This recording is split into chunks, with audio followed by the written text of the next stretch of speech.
why is it that in recent years so much Singapore money has flowed Yes. into Georgetown, into our heritage shop houses? I think that Georgetown may not be the only situation experiencing the same situation that a lot of Singaporeans investors coming in and buy up historic buildings. I think it started with Malacca.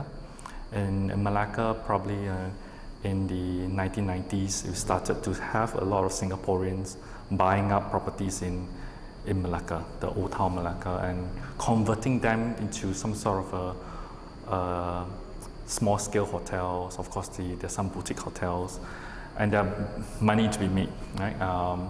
And comparatively speaking, perhaps Singapore businessmen find that things are slightly more affordable across the causeway around neighbor. And increasingly, I think there's in the last 10 years or so, there's a sense of nostalgia that whelms the entire psyche of Singaporeans. Quite evidently is during the SG50, the 50th independence anniversary of Singapore, and for the entire year, there's a lot of nostalgia that's being drummed up in the country for good reasons, to gel identity of the people. Who are we as a nation? Who are we as a people? Are we all migrants, society? And if we are migrants, how do we root ourselves in Singapore? But the challenge is always very complicated because we are migrant society and we have shared heritage with countries like Malaysia, very, very close ties. And for a long time, we say that, you know, if you want a slice of old Singapore, go north to our neighbor, right? And whereabout, there are a lot of places in Malaysia that you can go, right? Ipoh, Taiping, right? And then, of course, the more tourist-like with Malacca and Penang, which Singaporeans love to come because, number one, Penang is just a 1 hour flight from Singapore. It's very convenient. Penang has a lot to offer, a lot of conveniences that Singaporeans want, and especially a huge concentration of historic zone in Georgetown. And you can indulge yourself in a sense of nostalgia. So I think first and foremost, it's a business decision, right? It's a business decision. There's money to be made. The money to be made to buy over shop houses and convert them into hotels, F&B establishments, and what's not. What has changed from Malacca and Penang, Malacca in the 1990s and Penang in recent years, is that it seems that now it's a consortium that start moving in. It's not individual or group of individuals who came in and buy up properties, but an entire consortium.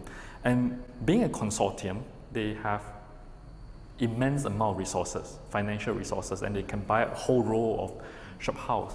And that is actually quite, I would say for Penang Nights and even for myself, I think that's quite a frightening thing to do because it entails a lot of what we call gentrification. I always maintain that gentrification happens all the time, right? Social change, people change, culture change, but gentrification should happen very slowly. It happens slowly and naturally. If things don't work out, businesses don't work out, they fade away, new business take over. But in this particular case, a whole consortium comes in, buys up the entire row. The original residents or tenants have to move out, and the change is sudden, right? So, like say hypothetically saying that one row, there used to be a lot of street life. There are shops, and in the daytime there'll be people walking in and out 5-foot ways, and hypothetically say that if a Singaporean consortium or whatever consortium, it could be, need not be Singapore, it could be anywhere, come in and change at the hotel, right? The likelihood of the 5-foot way being lively is quite low. It becomes very quiet, and the entire ambience on the streetscape will be different. So that's something worrying. Right? Diversity disappears from Diversity disappears, yeah. And slowly, if too much of this happens, the very fact that of the nostalgia, the thing that people like about old city would change. Right. The character would change, yeah. Their very coming in actually changes what it is they were buying. Yes, in a way, yes. That's the issue with tourism. I think I always believe that if we want to safeguard our heritage, first and foremost, the authorities need to think for the local people.